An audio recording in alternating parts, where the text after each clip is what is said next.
Então a gente vai estudar uma outra utilidade agora e basicamente ela tem bastante a ver com o que a gente discutiu na última utilidade, né? Então lembra que a gente vai fazer um intervalo aqui, A e B. E é claro que a gente vai de alguma forma penalizar o tamanho do intervalo. Natural a gente penalizar ele usando alguma coisa como B menos A, né, o tamanho do intervalo. E daí como B menos A é crescente com o tamanho do intervalo, a gente faz alguma coisa do tipo menos KB menos A. Esse vai ser um dos pedaços da nossa utilidade, né?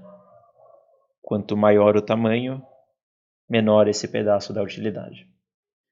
Mas daí, um outro pedaço que a gente estava querendo ver era se o θ está dentro ou não do intervalo. Então, da última vez, sempre que o θ caía aqui dentro, a gente atribuía o valor 1, e quando o θ estava fora, a gente atribuía o valor 0. Essa é uma maneira de fazer, né? Que basicamente só está considerando dois casos, né? θ dentro ou fora. Mas uma outra maneira de pensar seria, tá, se o θ está dentro, é bom. Mas se o θ está fora, nem todas as coisas são iguais, né? O θ pode estar fora, mas pode estar muito longe. E isso pode ser pior do que o θ simplesmente estar fora, mais perto. Então a gente poderia, digamos que o θ cai aqui fora. Né, cai em algum ponto aqui fora. Daí a gente pode penalizar ele por quão longe ele está do ponto A. Quão longe ele está do intervalo. O que seria isso?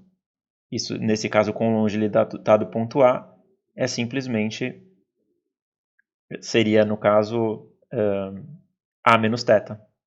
Né? Então, A menos θ é um valor positivo, então a gente pode penalizá-lo por θ menos A. Mas vamos colocar A menos θ, que é o quão longe ele está do intervalo.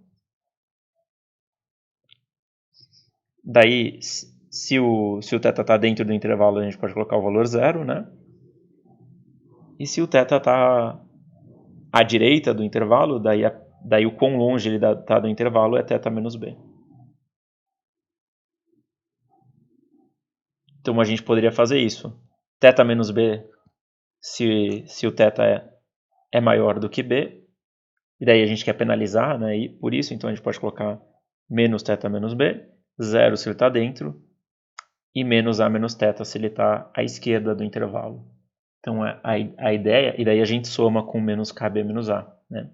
Então a ideia por trás dessa utilidade é que a gente não só quer dar uma penalização de 1 se ele está fora do intervalo, a gente quer penalizá-lo por quão longe ele está do intervalo. Uma outra maneira de pensar sobre quão bom é o intervalo ou não, é claro que não tem utilidade certa ou errada, cada um tem que pensar qual a utilidade que tem mais a ver com os fins que está almejando. Né?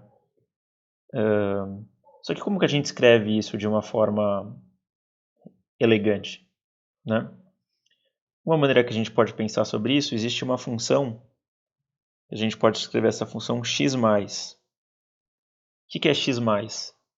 X+ é x vezes a indicadora de x maior que 0. Então é uma função que abaixo de 0 ela assume o valor 0 e daí ela cresce linearmente com o x. E usando essa função x+, a gente consegue escrever justamente o que a gente tem aqui, aquele pedaço, né, à esquerda ou à direita do intervalo. Então, vamos pensar. Se a gente escrever a menos θ mais,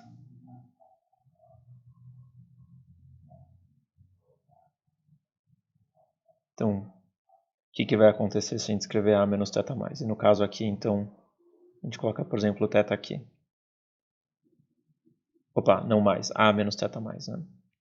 A menos θ mais é uma função que vai dar 0 se o θ está à direita do A, porque se o θ estiver à direita do A vai zerar, né? Vai dar negativo, então o mais vai zerar.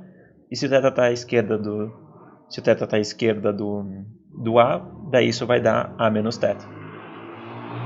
Da mesma forma, se a gente colocar θ menos b+, o que vai acontecer? Se o θ está à direita do b, isso vai assumir o valor θ menos b, E se ele está à esquerda do B, daí essa função vai zerar. Então a gente pode fazer A menos θ mais.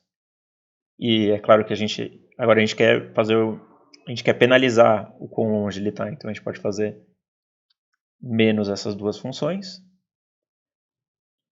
E daí a gente pode fazer menos KB menos A. E falar que essa é a nossa utilidade. E com isso a gente adaptou a ideia que a gente tinha discutido, né? Então o que acontece aqui? Esse pedaço aqui está recompensando o θ está dentro do intervalo, mas de uma maneira diferente da indicadora. E esse pedaço aqui, ele está recompensando o intervalo ser pequeno, da mesma forma que a gente fez antes. E daí a nossa pergunta é qual vai ser o intervalo de credibilidade ótimo nesse caso? E se a gente vir aqui para os slides, a gente pode ver que usando aqui essa utilidade que a gente discutiu, a única diferença é que eu não pus um K1 na frente.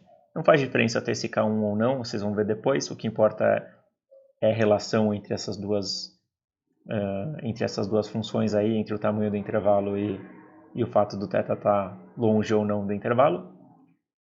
E daí, se a gente usar essa utilidade, então a melhor decisão são os pontos A e B, tal que A é o K2 sobre K1 ésimo quantil da posteriori, e B é 1 menos K2 sobre K1 percentil da posteriori de θ dado x.